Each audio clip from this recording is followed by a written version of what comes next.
He's got. What happened to the other one? It doesn't work very well. So we use that. I was told to use okay.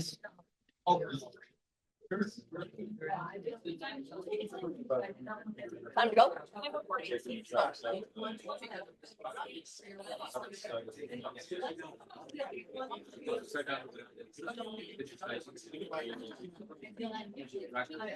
Time 45.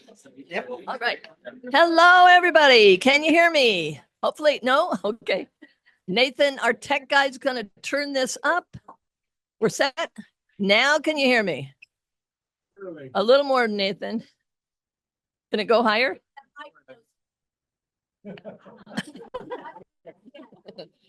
Can you hear me now? Is that good? Oh, it's still not good? Still not good. This way? Hold it better. Is that better? A little bit? Can it go any higher?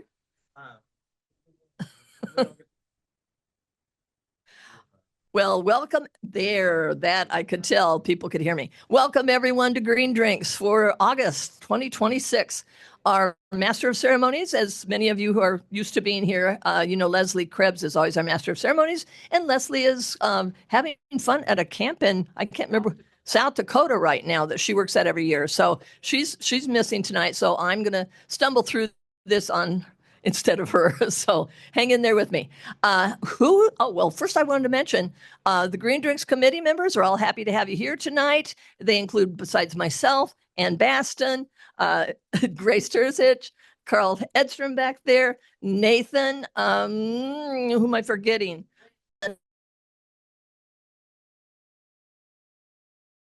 And Pat Dekoff. So they're all happy to have you here. We'll hope you'll keep coming in the future months as well. Who is here for the first time tonight? Raise your hands if you would. We are very happy. Look at all the new first time. And they all came to see you, Scott. This is great. And to learn about local source from Zach tonight. So our hosts, I'm mentioning Zach, of course. Our hosts are twofold. Dukes with Zach Dolezal as the chef, of course, is our host and has been now for, is it 16 years, 17 years? We'll be 17 in September, right? And then the environmental defenders of McHenry County are also the co-hosts because we handle all of the communications and that sort of thing, publications and all that. So thank you to both Zachs and to the environmental defenders. We appreciate all the work that they do. Our server tonight is Chloe. And Chloe, would you kind of wave your hand? This is Chloe. And I'm going to ask two things, actually, of you to help out Chloe. First of all, would you make certain that before you walk out of here tonight that you pay Chloe? Okay, please do that. And secondly, I'm going to ask for something for the first time tonight, and that is it'll help all of us on the committee as well as Chloe. When you are done, if you are willing, as you walk out, could you bust your own dinnerware and put it on maybe the back tables back there? Just carry them and to the back, and that way Chloe can get done, and maybe she can get home a little bit earlier tonight after our event. So that'd be great. Also, remember at the end of our event tonight, at the end of our presentations, anyone in here that has an event that relates to something about protecting our environment, anything that would serve us to know about that's coming up in the future related to environmental protection, you'll get 1 minute to share your announcement. So you can be thinking about that. And then it's my pleasure right now to introduce our speakers. So first of all, let me grab my notes here. Oops. We have Scott Brix with us here, and Scott, as you know, probably most of you already know Scott, but you know him because he's the co-founder and board president of the Food Shed Co-op, and he is asking some questions of us tonight that maybe you've thought about before too. For instance, how in the world did we ever get a food system that is not treating us very well right now because of high prices, partly because of the way our food system is set up? How do we ever get this food system so dependent on distant corporations, petroleum, long supply chains, and highly processed foods? And more importantly, he's going to talk to us about how we can deal with that situation and possibly improve it. So He's going to talk about some local food movements and community-owned cooperatives that can help build a healthier, more resilient, and environmentally sustainable food system. He's our main presenter tonight, but for 8 to 10 minutes after Scott gets done, Zach is going to come and talk to us about an idea that he is now launching called Local Source. And it's going to fit right in with what Scott's talk is about. How can we create a better food supply system? So I'm excited to hear this. I hope you are too. And so, Scott, take it away. There you go. All right. Thank you, Nancy. Thank you, Nancy. So food is one of our most important environmental relationships. And every day we make choices about the food we eat. And behind those choices is an enormous system, the system that affects our soil, our water, biodiversity, climate, local economies, communities, and ultimately our own health.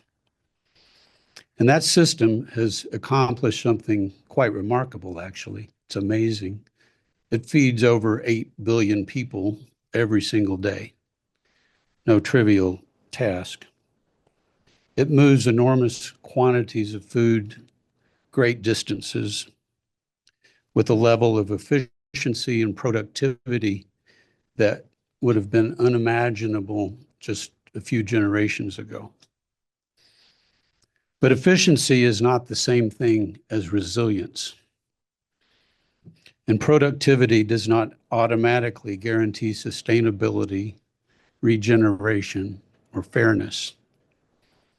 I've spent more than 40 years working inside the mainstream global food industry. And more recently, as many of you know in this room, I think I recognize about half of you, I've been involved in opening a food co-op here in McHenry County. So in many ways, my own journey has gone and moved in an opposite direction of the food system itself. And during my lifetime, that food system has become increasingly global, while my own work has gradually gone the other way to make my experience increasingly local. And that's allowed me to see the food system from several different vantage points. And my perspective has been shaped by several things, including starting with a mother she would have been here tonight if she was still alive and lived in our area, because she was the first environmentalist I ever knew. And she took me and my sister, who's here tonight from Portugal, of all places, to, I guess, the first Earth Day in 1970. I was 12, so you can do the math. But the first Earth Day that happened, I think it was called the Teach-In in 1970. It was on a university campus. And so she instilled in us some of those values that probably led to me helping open a co-op and may have led to me getting involved in food in the first place. And then my perspective was influenced by formal training at a major agricultural university in food science and food engineering. I spent 40 years in that industry, as I said. And it was also shaped by moving from Cary in 2003, which is really urban, to rural Marengo, where every day outside my front window, I get a front row seat to what's going on in agriculture. And that's been truly enlightening, I can tell you. So these experiences have helped me see and make connections that may not be obvious always when we're on the aisles of the supermarkets we shop in. Connections between how food is produced and the health of our soil. I'm sorry, he's having the same problem I had. They're saying you're going to have to literally hold it up and talk in it that way. Oh, okay. I can hear myself really good up here. I know. Is that going Eat the mic, Scott. to Eat it, okay. How's that? Better? Oh, Sue's still saying a little. Okay, I'll talk louder. How about that? So connections between how the food is produced and the health of our soil, between the price we pay and the income that farmers receive, between efficiency and vulnerability, and between the food on our plates and the resilience of our communities. So tonight, I hope to help you connect some of those dots of how we got to this place, and not to argue that we should abandon the global food system, quite the opposite. We need it, and we should not abandon it. But we need to work on a system that's more sustainable, regenerative, and resilient. And at the same time, as we work on the global food system, we need to strengthen our local and regional food systems that give farmers and communities more options. Because I've come to believe that the way we feed ourselves is one of the most defining environmental issues of our time. And the future is not simply global or local. It will require the efficiency of the global system and the resilience of strong local and regional food systems. So what is the global food system? Well, this is one depiction of it that's pretty simplistic, but it gives you an idea of how things go. And at the top, you can see a large group, which is 570 million farmers in the world. And at the bottom, you can see 8 billion consumers, people who eat food every day. I think we're up to about 8.2 billion now on planet Earth. And then what you notice too, between this fairly large group of farmers and this huge group of eaters at the bottom, is just a few food entities that control our food. Starts with the seed companies at the top and the fertilizer companies. Sorry, Nancy. And then we have the farmers who buy seeds and they buy fertilizer, and then they sell their stuff to global grain traders. And there's just a surprisingly few numbers of companies in the world that control what 570 million farmers grow and what 8.2 billion people eat. These include global grade traders like ADM, Archer Daniels Midland, Bunge,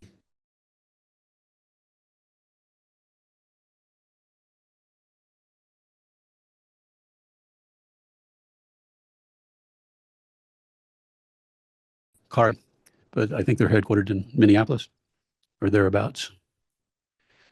And then they sell to the likes of Nestle, PepsiCo, Kraft Heinz, big giant food processors, who then sell to big retailers. You probably heard of Walmart or Costco or Aldi. I didn't realize until recently how huge Aldi is. It doesn't seem like that big a deal around here, but worldwide, they're a big deal. They're one of the major players. And then Suzy back here, you know, Tesco, a good UK company, right? So where it begins is right here where we live, the Corn Belt of the USA. And it's one of the most productive agricultural regions on Earth. There's some other regions similar to our corn soy belt, like in South America and in Asia. But arguably, the Corn Belt of the USA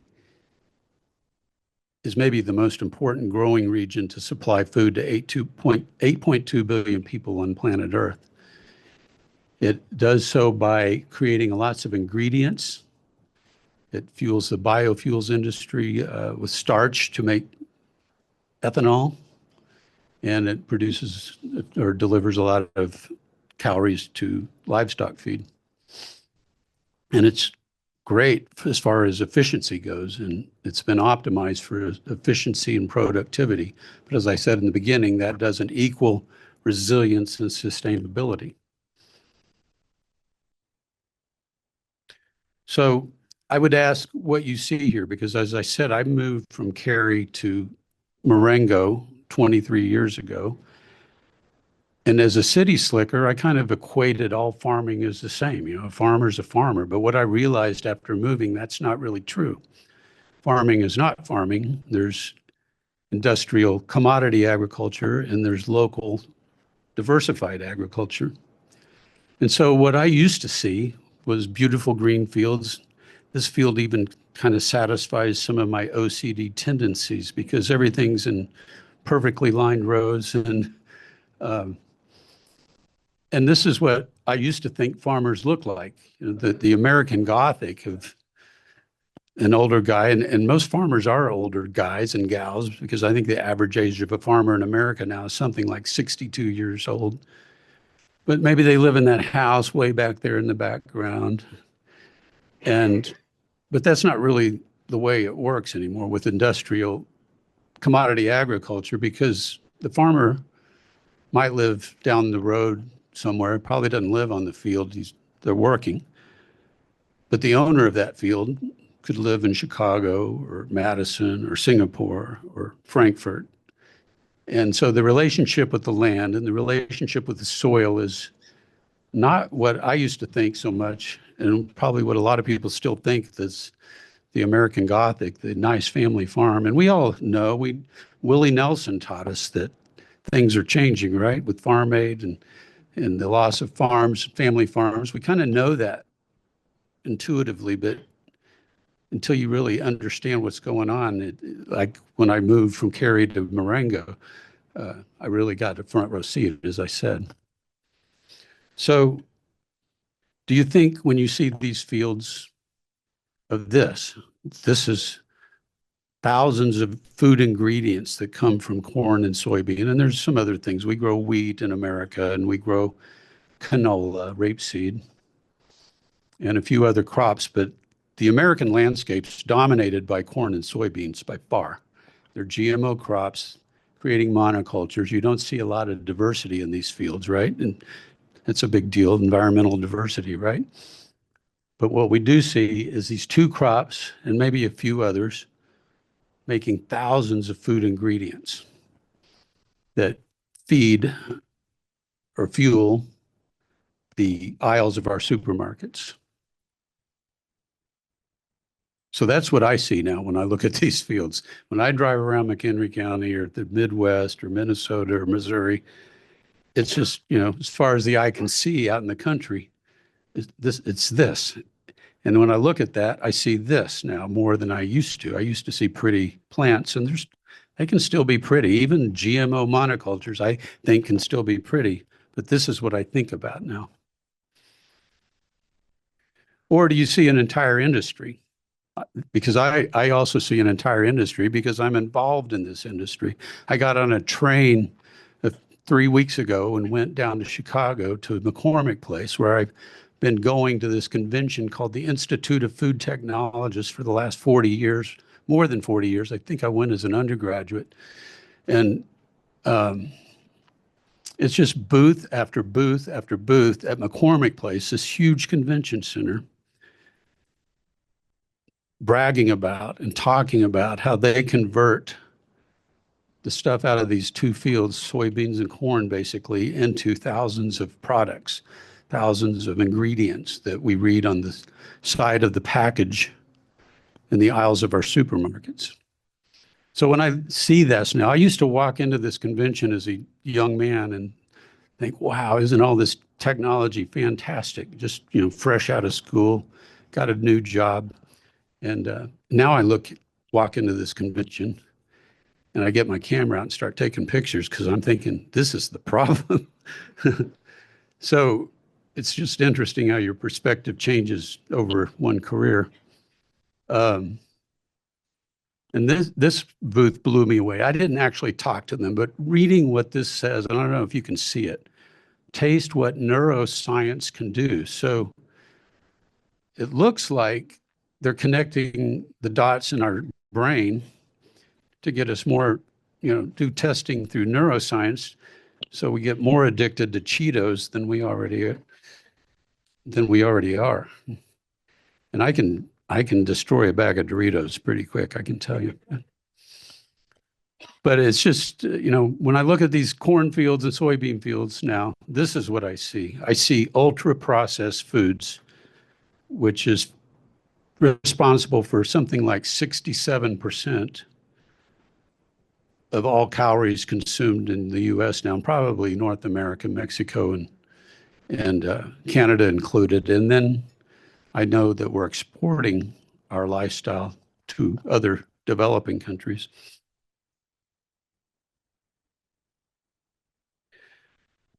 So this is what we see at the supermarket, which looks like a lot of diversity. But when you get down to it, it's an illusion of diversity. It's 2 crops or maybe 7 crops, but mainly 2 crops that are making us think we have a lot of choice when we go shopping.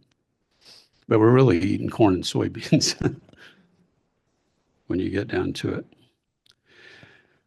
So as I said, I moved from Cary to rural Marengo, rural Woodstock 23 years ago, and I had this view of all farming's pretty much the same. And I learned quickly that that's not true.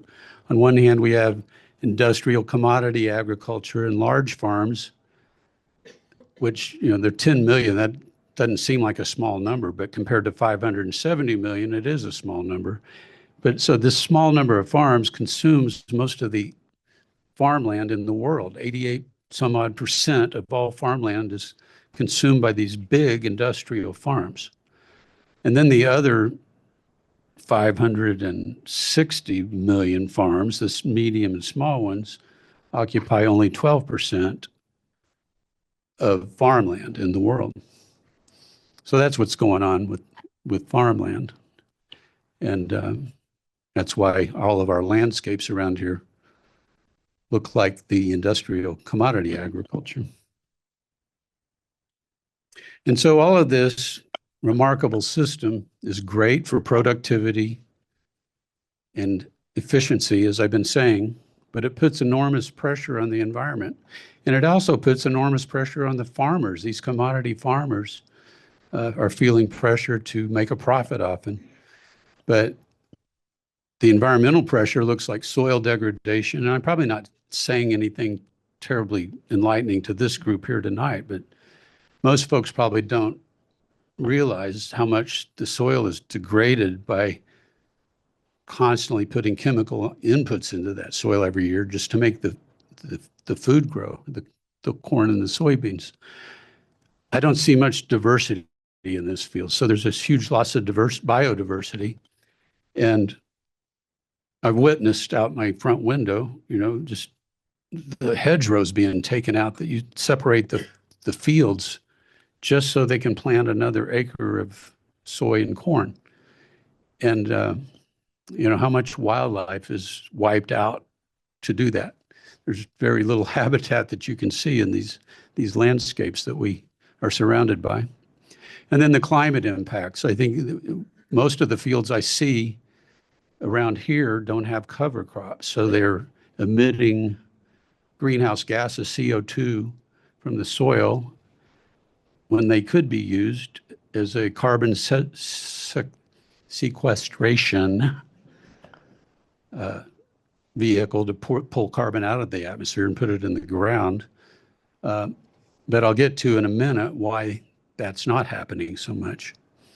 And then the petroleum dependence, which starts at the seed. It starts at the chemical inputs, the fertilizers. They're all petroleum dependent. And that's not to mention these huge machines and the transportation of the food from faraway places to where we live to get it on our tables. So we have an extraction of health, soil health, human metabolic health, which is a whole nother rabbit hole we could talk about with, you know, the seed oil subject and things like that, the canola oils and the soybean oils. That our grandparents weren't eating that stuff. I can tell you that, and it's maybe debatable, but again, maybe I could come back next year and talk about seed oils. Water health, atmospheric health, and animal health, like I mentioned, you know, the destruction of habitat for critters to live when we do agriculture like this. So the global food system doesn't just extract health, it extracts wealth. And so these farmers that grow commodity crops, they provide and produce enormous value, but that value mostly is extracted throughout the supply chain. So the farmers left, these commodity farmers are left with somewhere between 10 and 15 cents on every dollar we spend at the supermarket. The commodity farmers getting between 10 and 15 cents of that dollar. I think 30 or 40 years ago, they were getting more like 30 or 40 cents, and now they're getting 10 to 15 cents. And as these companies that control the food system get bigger and consolidate more, that number tends to shrink even more. And the other thing that I'll say about that is when they only get 10 or 15 cents out of every dollar, that reduces their ability to take risk. That reduces their tolerance to take risk. And those risks might be things like some innovative new technology to plant a cover crop or try a different planting method, or things that would do a better job to make commodity agriculture more sustainable. But they're making so little profit that they can't afford to take chances. I guess that's the point. So the opportunity, again, is not to abandon the global system. It's to make it stronger, to make it more sustainable. And I don't know how we do that. It's, maybe we talk to our legislators and talk, it starts with the Farm Bill and things like that you hear about. And it's a huge machine, the industrial global food system. And it's hard to put that genie back in the bottle, I think. And we're not going to put it back in the bottle because there's too much money being made. But maybe there's things we can do to make it more sustainable. So we need both. We need local systems that give us the diversity and the resilience, and we need the global system to feed 8.2 billion people with scale and efficiency. And the opportunity is balance. That's what I would argue for.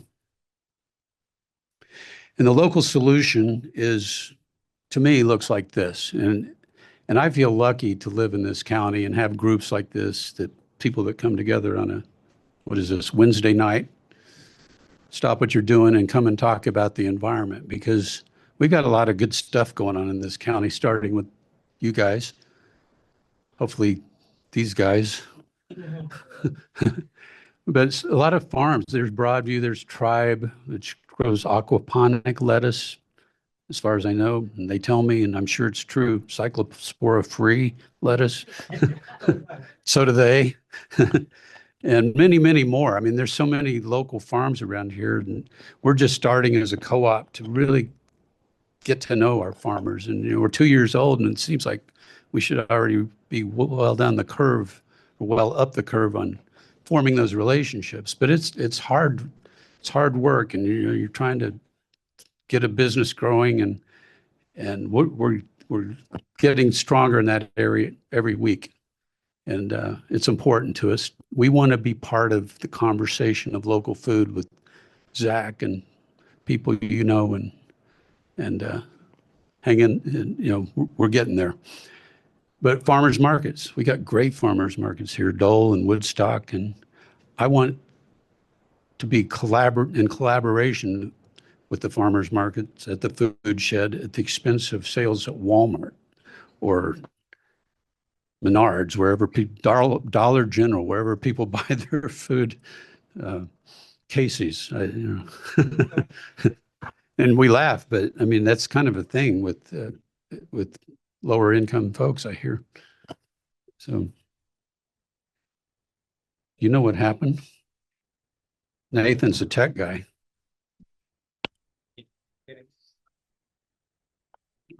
Maybe Walmart didn't like what I said. Casey's. Oh yeah, that's when it ended. Casey's. There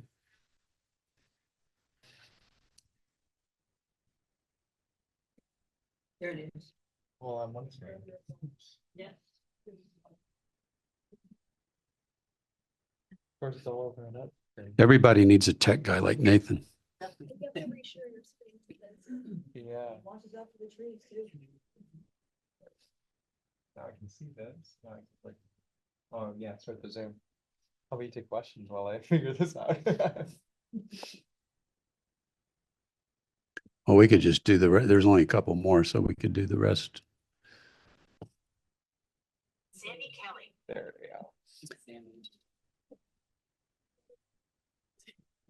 That's not what should work. And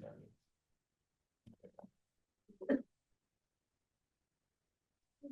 Did you do it backwards?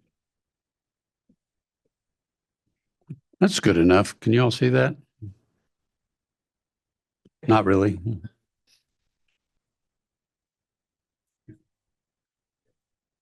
Let's keep going. It's got the presentation over here. We got really confused. There we go. No, we don't. What's that? There we go. Ah.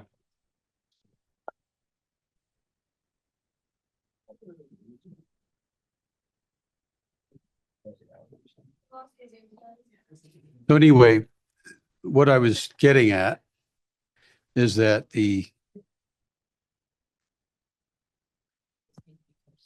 I feel lucky to live here with so many great organizations that are thinking about this stuff. And I'm sure there's other communities like this in America and around the world. And I know there's lots of good projects around the world, even if it doesn't look exactly like it does in McHenry County. I'm starting to see a lot of energy. Hey, give a hand to Nathan. There's just a lot of good things happening all over the world. I think our county may be a little bit unique, but hopefully not, because I like to believe what we're doing here is happening in a lot of places to change how we do agriculture. Because for me, I've been involved for 12 years of my life working, putting energy into this thing called the Food Shed Co-op. And for me, it's not about one little grocery store. For me, it's about what Zach cares about. It's about sustainable food. It's about taking care of our community. It's about putting carbon in the ground out of the atmosphere where it belongs. Belongs in the ground, not the atmosphere. I don't know if I made that point, but anyway, we're doing a lot of good things here to protect our soils and to build the network with our farmers markets. And we have some great farms, as Zach well knows. So that's where co-ops fit in. And co-ops, Walmart and big box stores like Costco, Sam's, they're not designed to do what co-ops can do. And that is connect farmers and consumers to keep money local. When we spend $1 at a big box store, it goes to Seattle or to Bentonville, Arkansas, or to Frankfurt, Germany, or somewhere far away from where we live. And so it's extracting wealth out of our communities. And it's extracting topsoil, basically, is how I think about it.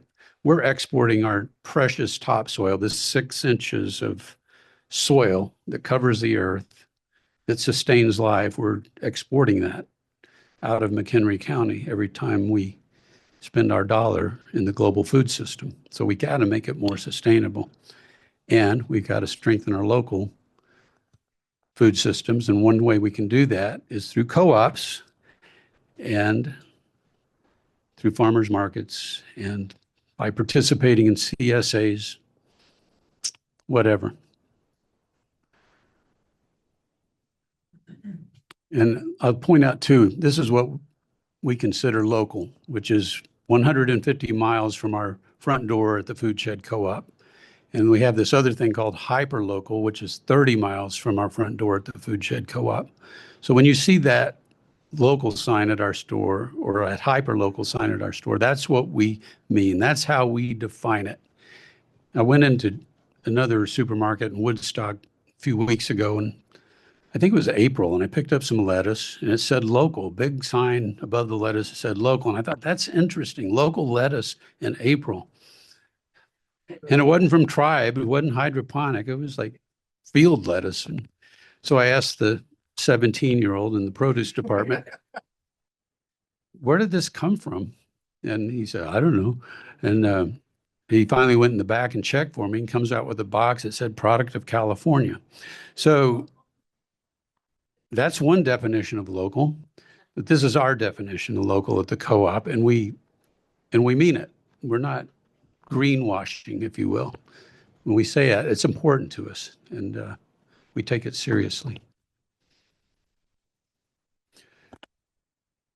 So we need the global food system. We need the efficiency of the global food system if we're going to feed 8.2 billion people. But we also need local resilience. We need to make our farms locally stronger. We need to support them by shopping at our farmers markets, and hopefully you'll shop at our co-op and other co-ops where there's a kind of a movement in the Chicagoland area. There's a new one that's a year old down in Lombard. There's a new one that's about the same age as us in Rogers Park. There's the Dill Pickle in Logan Square. There's another one trying to start called Chicago Market in the Loop, or it's not in the Loop. It's somewhere near the Loop. Who am I forgetting? Southside Market. So there's a lot of energy to make the local food systems stronger. And hopefully we can find the energy to make the global system also more resilient and sustainable and regenerative. And that's all I got. So thank you. You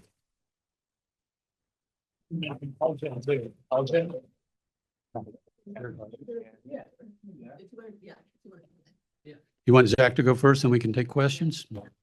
Okay. Do you mind if I take this for our website? Oh, you want to go to the website? Oh. Let's still share the screen if I go to a web page. Mm-hmm. Yeah, just Yeah. share the screen so online has. Yeah. We have 11 people on. I'll let you do it. Oh, thanks for your patience.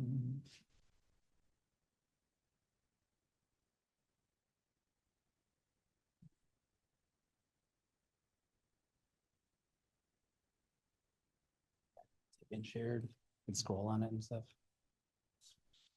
Let me verify. Is it sharing, Grace? It is, yes. Oh, perfect. Sweet. There you go. Thank you. Yeah. All right. Over there. Camera's over there. I gotta stand over here. Where's it? Oh, that's the camera. All right.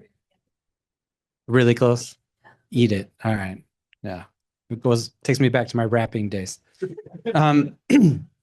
I how many of you have heard of Local Source already with all of our communications? Oh, good. Somebody has. Good. All right.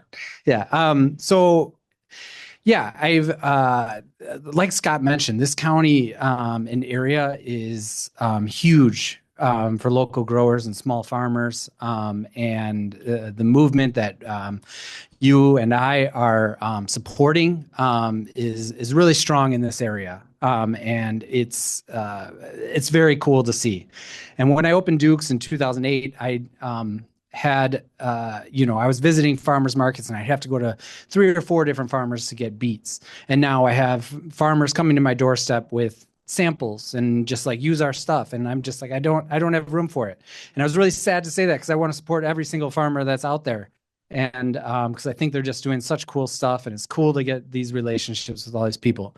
And so I've been thinking for years and years and years about a way of expanding that and, helping these small farmers grow, helping more businesses connect with these farmers, find opportunities to get these ingredients on their menus, grocery stores to get the items inside and on their shelves, because there's a huge demand for these products. And people want it. They're not always willing once they see the price tags. But I think it can make a big difference very quickly if we just make these things more accessible, especially for restaurants. So we built an online app right now called Local Source. And the idea of the app is to connect wholesale accounts with these farmers and give them the ability to order from a whole bunch of different farmers all at once. They can message directly with the farmers. They can reach out, and ask all the farmers at once if they can get a product for them. So it really opens the communication between farmers in our area and restaurants. And then we've added a retail piece to it as well. So it's kind of like a little mini online farmers market to help raise awareness of the website. So we see all these problems with our food system, and connecting people and really putting this front of face, and making these ingredients and things accessible. Accessible is our number one goal. So I don't want to blurt out too much, but I think as selling the app, it's more of designing a connection. And you can see on the website here, so we only have 14 local farms and 5 purchasers right now, 165 different products though. We have a little description of what we're doing, but some of the cool things that we're able to do is start measuring metrics and carbon savings and things like that, and single-use packaging diversions and things like that. So we're talking to all these different farmers about their growing methods, about their packaging, all these different things, and awarding them points and certifications and badges for doing all of these different things. Which makes it more valuable for the restaurant to understand and market to their customers what they're doing and the impact that this the ordering local has. So we have some of our farmers have pictures already uploaded on there.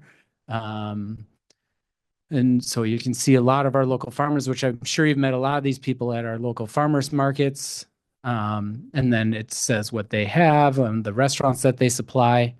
And then we have these are our purchasers, food shed co-ops on there. But we have restaurants on the cusp that are looking. So we just started this in May, and so now it's open for anybody to sign up now. And then you can also sign up yourself and access ingredients locally. And pick them up here at Duke's. We're trying to add other pickup locations right now. We're working on delivery systems as well, but we're in the early stages of that. But if you come into Duke's for dinner, towards the end of the week, early in the week, if you sign up, you get a list of what's available locally. You can pick from that list, select what you want from multiple different farmers, and then you can come in, have your dinner, and you can take home your bag of goodies from the local farmers that we have on there. So that wasn't the original design of the app. It's more for the wholesalers, but it is a fun way to be able to connect the food that you're eating on your plate here at Duke's with where it's actually grown, and for you to cook yourself at home if you think you can do better than us. So. But yeah, that's my little blurb on local source. Nancy asked me to come up here after I was sent out some emails, and so I was really excited to share that with you guys because I knew you guys would be huge supporters of it. So, yeah, thank you. Two of you can share that, and then I'll walk around. Anyone have any questions for these gentlemen? Will, here's a microphone, just so the people at home can hear. Yeah, thanks. Thanks, Scott and Zach. So when I started getting into the local food movement, I just started thinking about the economics of our money as weekly grocery shoppers going into the corporate chain grocery store, and just off the back of the envelope said, okay, I spend $200 a month, and that's very low, and so, we're talking in a town of 10,000 people, it's like $2 million or something crazy every month that's going into the corporate away from our community. And so how do we redirect that money to the food shed or to the appropriate better local sources, and then get that money to stay in the community would be a major goal, because I see everybody in this room, everybody spends every week at the grocery store, and I feel like a lot of that money is leaving our community, right? Yeah, I don't know. I think it's to increase awareness. If you walk in the food shed, a bundle of kale is whatever we charge for it. It's probably a little bit more expensive than what Walmart charges for a bundle of kale.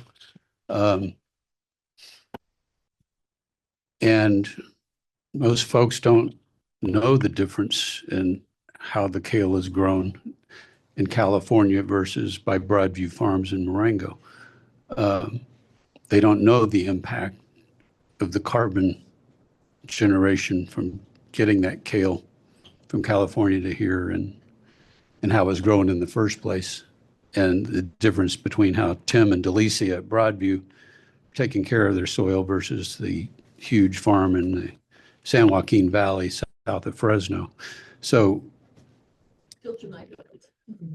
and I think of it too as health, human health is like sometimes what is cheap, what is expensive.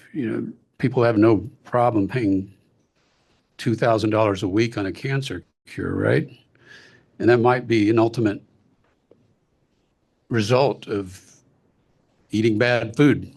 We don't know. There's a lot of people working on that question in research labs. So I don't know. You got anything, Zach?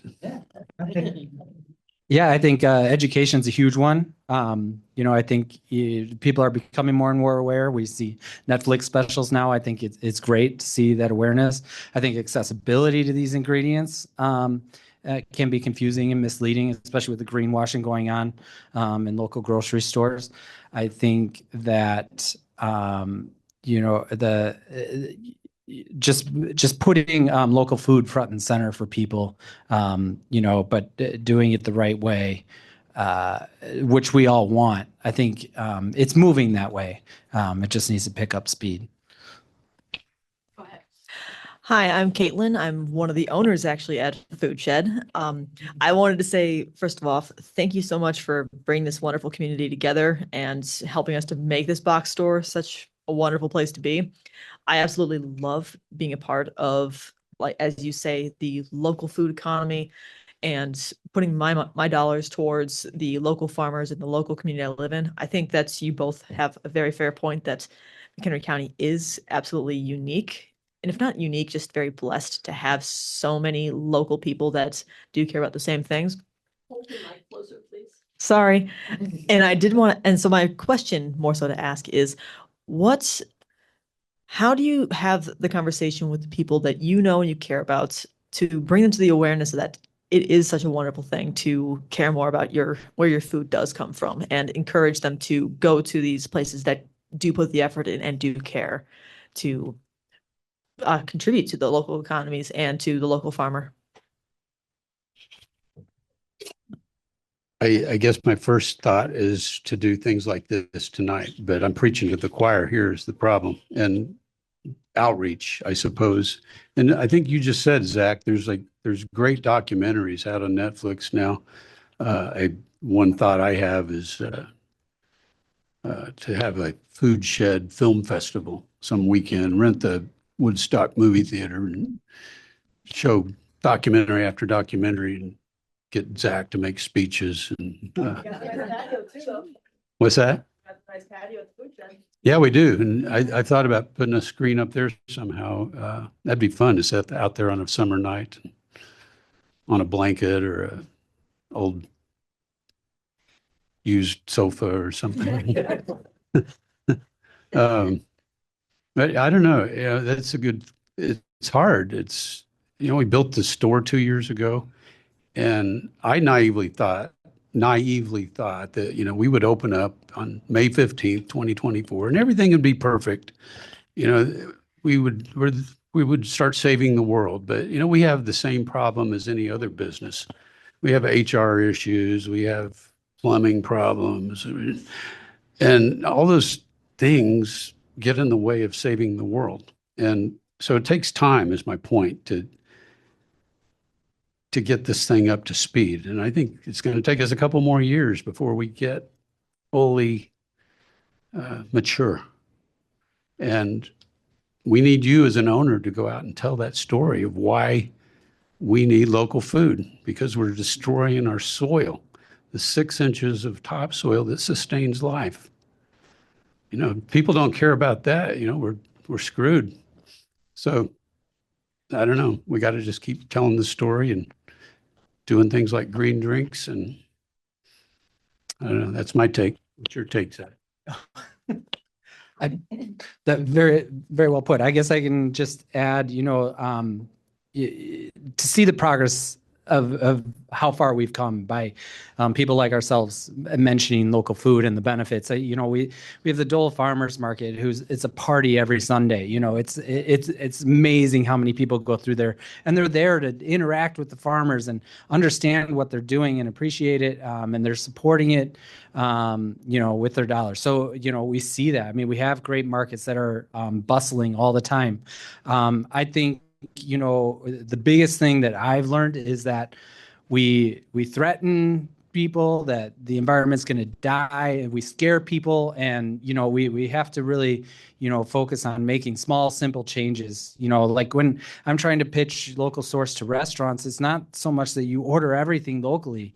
Like run a margarita pizza with a local heirloom tomato, charge $3 more for the pizza, to cover your margins, and just see what happens. I think that the small, simple steps, just sharing your zucchini grown in your backyard with a neighbor that doesn't have access to as much food, fresh food as you do.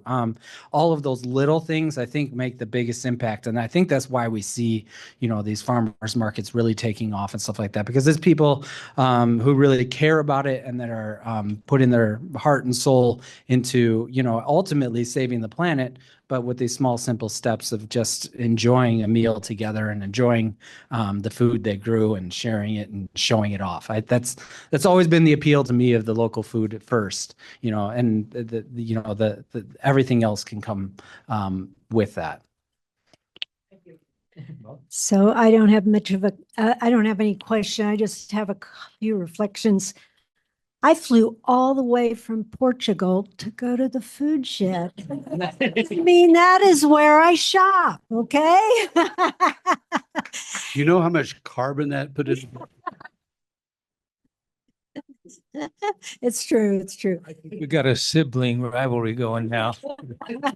But I just want to say that coming in at O'Hare, I did have the thought, oh, we could stop at Whole Foods.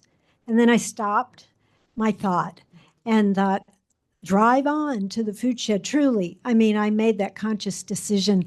And I'll just end by saying that part of my activism in the world, when I feel like I can't do anything to make a difference, is going to, co-ops and places like this. It does make a difference. So thank you. It's a joy to be in Scott and Kim's community and meet all of you. Mhm. Thanks for being here. Okay, we got one more.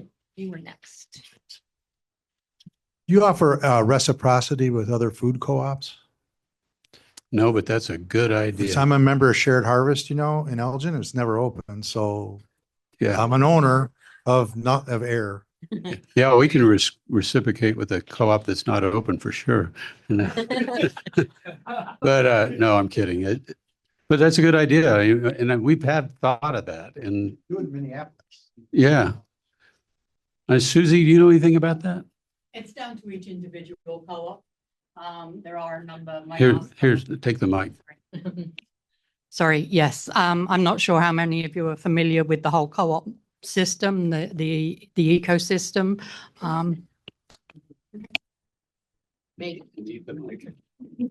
Sorry, my name's Susie, and I'm currently a consultant working with Food Shed. There is an ecosystem of co-ops. Many belong to NCG, which is the National Co-op Grocers. It's down to each individual co-op whether they want to reciprocate. Most of the co-ops I've worked with have, but it really is just down to each co-op. But I think it's a great idea. Go ahead, Alan. I just had a comment that we're owners at the food shed, and we've changed the way we think about shopping. So we will start with, say, the Woodstock Farmers Market, go to the food shed, and whatever we can't get there, we might fill in elsewhere. But I think it's changing your mindset about how you start your shopping week or weekend, whatever. Yeah, we do the same thing and we're on the, Kim and I. Even with your menus, What's that? even with your menus where you think what's in season now, Yeah. as opposed to what's on in your cookbook. Any other questions? I have a question on. Where are you? Oh, it's just, Ken from the Zoom says, is there anything else we can do to help local farmers, local restaurants, and food co-ops stay alive? As Zach said, we can only eat and buy so much fresh food every day.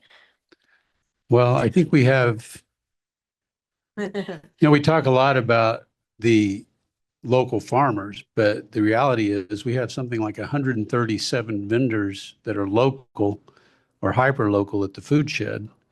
And I would say only 10% or less of those are actually farmers growing crops. We have honey makers, we have people making food products. So yeah, there's more about nourishing our community and keeping the wealth local rather than sending it off to some faraway place in some shiny tower in New York City. It's not just about the produce. Produce is a big part, but there's a lot of other local products we could be buying at farmers markets or at the co-op. Any other questions? Yes, not. Well, thank you, gentlemen.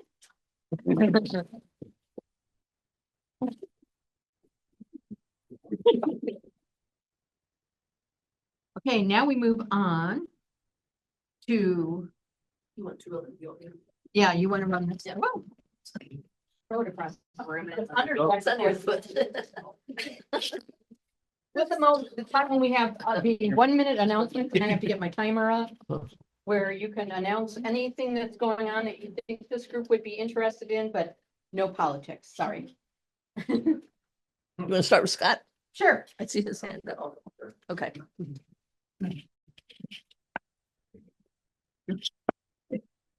All right, timer going? Yes. All right. Hello, everybody. My name is Scott Kuykendall. I'm a water resources specialist from the McHenry County Department of Planning and Development. And we are coming up on our favorite time of the year at the Water Forum. So every year we have this big event at McHenry County College called the Water Forum. We choose a different topic relating to water resources. We bring in great guest speakers to talk about the topic. And we have this wonderful restaurant called Duke's Ale House and Kitchen cater the event. This year we're going to have more food than ever, and we're going to have 2 serving lines to get people through much more quickly. And this year's topic is going to be water sustainability. So do we have enough water into the future? Where is it going to come from? How are we going to manage it? We're going to talk about all of that. It's going to be a fascinating and wonderful event. So September 16th from 5:30 to 8 at McHenry County College. That's a Wednesday evening, McHenry County College, September 16th from 5:30 to 8. I look forward to seeing you there. Thank you. And I have flyers in the back. Please grab one. It'll let you know who's going to be speaking and what it's all about. Thank you.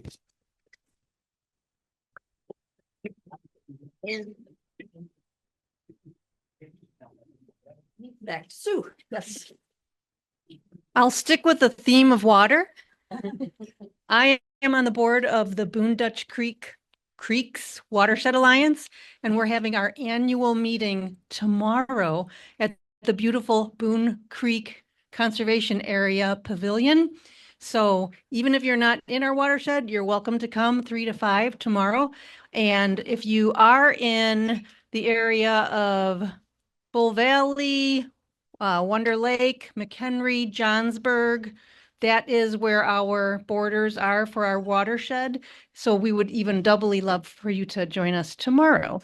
And I just wanted to add one thing when you guys were talking about ways to communicate and bring people on board with ideas. I love the idea that I learned once, and I think it was with the food shed, of 7 touches. Like you might say something to somebody and it won't move them, but you're one of the 7 touches it's going to take to get that person to maybe change their mind. Thank you. Very good.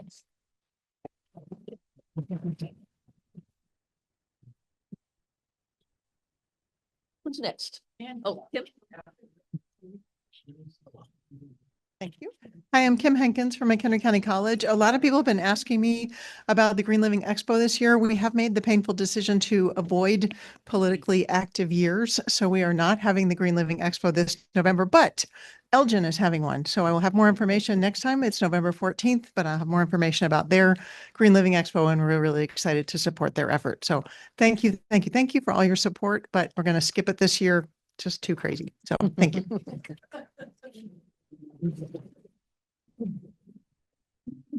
Right up here, Nancy. There we go. Well, one thing you didn't know about Scott here was not only is he co-founder of Food Shed and board president, but he's also a budding playwright, and he's written some scenes that's part of a hyper-local theatrical production called Square Notes.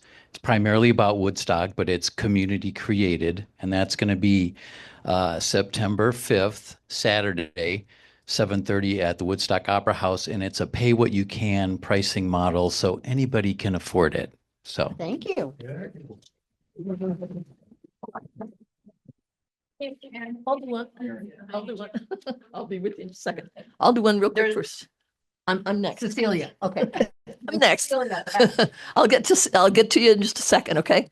But I'll give a real quick comment here on behalf of the coalition of organizations that are coalesced around the Friends of Hackmatack. They have created a wonderful event that occurs every year. It's happened now for the last 5 or 6 years down. It's called Monarch Mania.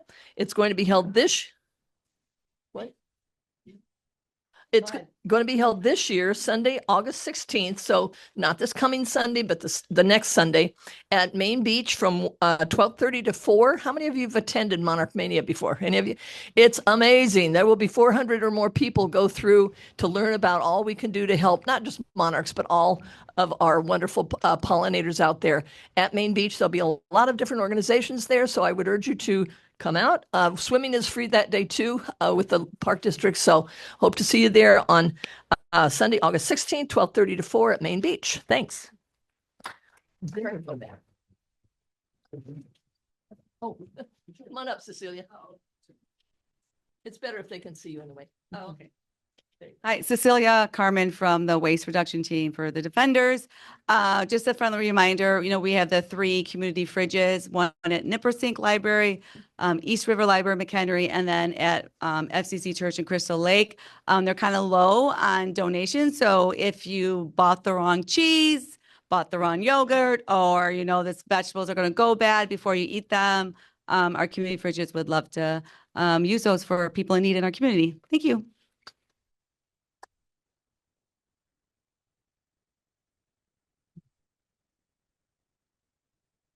Hi, I'm Mary Parent, and I'm representing World Day of Peace, which is going to be on the Woodstock Square on Saturday the 12th, the Saturday after Labor Day.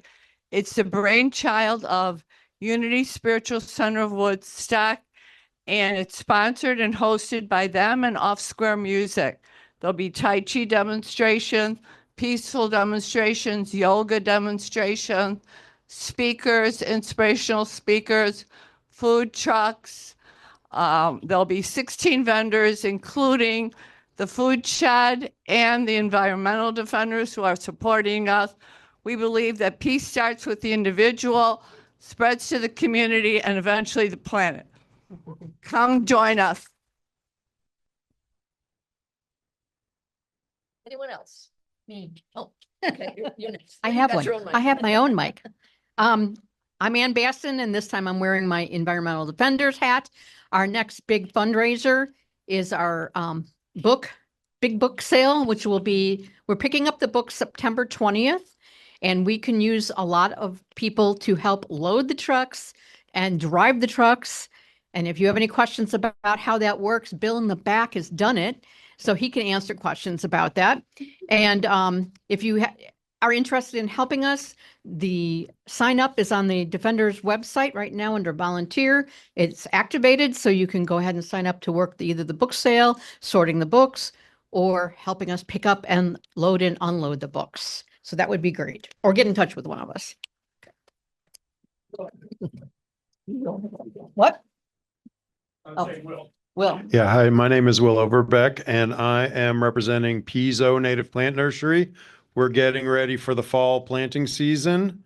I'm the lead propagator over there, growing millions of native wildflowers for all your yards. We're a wholesale nursery just south of DeKalb.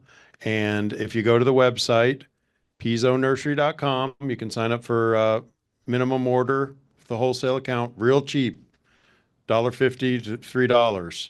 So get 50 of them for your yard, get 2 flats, 100 of them for your yard this fall, and get started on the pollinator garden for the monarchs and for all the different prairie wildflowers. And I'm going to give a second announcement, this time on behalf of all of the environmental organizations in the county that are now displaying all of our information to spread to the public about environmental protection activities here in the county at the county fair. Scott's there. Grace has been there. Ann will be there. Carl will be there. Come on up to the county fair. It runs from, actually it started yesterday and it runs through Sunday.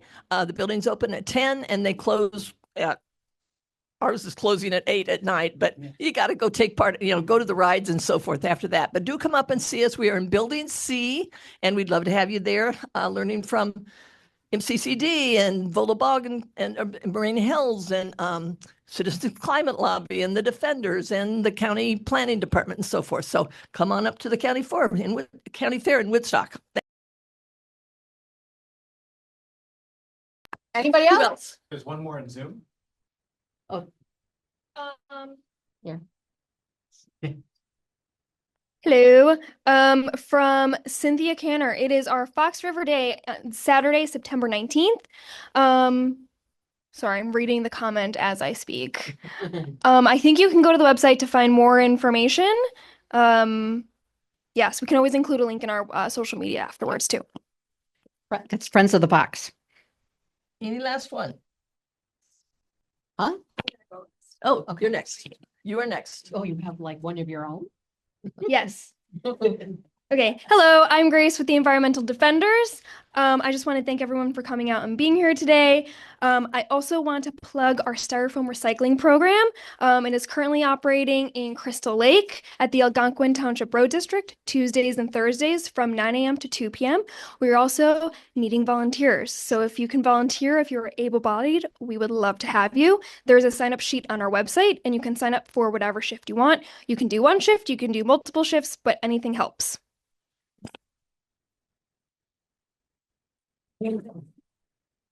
And Nathan here reminds me of one last thing that we would like to urge you to contribute to. On the table back there, there is a fruit jar, and it's got, I think it's labeled donations, but as you can tell, we could use some better equipment.